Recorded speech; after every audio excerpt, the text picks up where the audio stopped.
তাহলে শুরু করা যাক কং মুভির দ্বিতীয় অংশ মানে পার্ট 2। কিং কং তার হাতে 2 টন ভারী নদীর জল তুলে বড় বড় ঢোক গিলে পান করতে শুরু করে। হঠাৎ সেই জলে কিছু অনুভূত জিনিস খুঁজে পায় এবং দ্রুত তাকে ধরে ফেলে। শীঘ্রই অসংখ্য সুর কিং কংকে ধরতে শুরু করে। বাস্তবে এটি একটি বিশাল অক্টোপাস ছিল, কিন্তু কিং কং কোনো সাধারণ ব্যক্তি ছিল না। সে এক আঘাতে অক্টোপাসের মাথা চূর্ণ করে এবং নিজেকে সেই জাল থেকে মুক্ত করে যা এখনো তাকে ধরে রেখেছিল। এখন অক্টোপাস কিং কং এর মুখে একটি সুস্বাদু খাবারে পরিণত হয়। কং অক্টোপাস খেয়ে বাকি খাবার প্যাক করে নিয়ে যায়। এইসব সৈন্যদের জন্য অবিশ্বাস্য ছিল। তাদের জীবন বাঁচানোর পর সৈন্যরা জঙ্গলে বিশ্রাম নিতে যায়, কিন্তু পরের মুহূর্তে নিচের কাঠই হঠাৎ কাঁপতে থাকে। এটি একটি কাঠের টুকরো নয়, বরং একটি বিশাল বাঁশের ইট ছিল। সৈন্যরা সঙ্গে সঙ্গে এটিতে গুলি চালায়, কিন্তু ইটটি তাদের আক্রমণ করেন, বরং সঙ্গে সঙ্গে ঘুরে পালিয়ে যায়। সৈন্যরা কিছু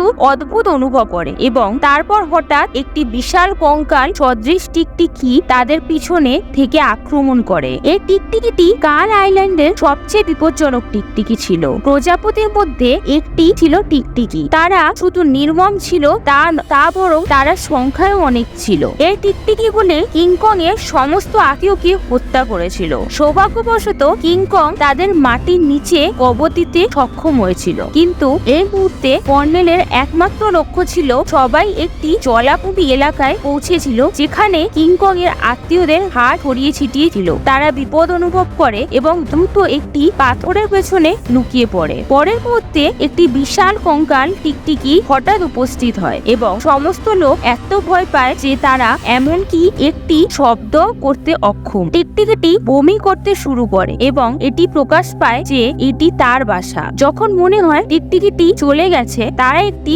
অধ্যাপক দুর্ঘটনাক্রমে তারা ফ্ল্যাশ লাইট চালু করে এবং পরের মুহূর্তে টিকটিকিটি চলে যায়। এটি একে জীবিত গিলে ফেলে। সবাই টিকটিকিতে গুলি চালাতে শুরু করে, কিন্তু তার ত্বক ভেদ করতে অক্ষম হয়। একটি সৈনিক একটি মেশিন গান থেকে ক্রমাগত গুলি চালায়, কিন্তু টিকটিকিটি একবারে তাকে আক্রমণ করে। এখন টিকটিকিটি তার শিকার করে। একটি মহিলা দ্রুত একটি খালে লুকিয়ে পড়ে। আরেকটি সৈনিক একটি ফ্ল্যাম থ্রোয়ার বের করে এবং টিকটিকিকে পুড়িয়ে ফেলার চেষ্টা করে, কিন্তু টিকটিকিটি এটিকেও ফেলে দেয়। যখন মনে হয় টিকটিকিটি আক্রমণ করতে যাচ্ছে, তখন মহিলা একটি লাইটার ছুড়ে দেয়, মাটিতে গ্যাস জ্বালিয়ে দেয় এবং একটি বিশাল বিস্ফোরণ ঘটে যা টিকটিকিটিতে হত্যা করে। সবাই দ্রুত স্কাল আইল্যান্ড ছেড়ে যাওয়ার পরিকল্পনা করে, কিন্তু কর্নেল এখনো দৃঢ় প্রতিজ্ঞ যে সে কিং কংকে হত্যা করবে। রাতে কর্নেল নদীতে বিস্ফোরক ফেলে দেয়। সমস্ত লোক সম্পূর্ণ সশস্ত্র এবং কিং কং এর জন্য অপেক্ষা করে।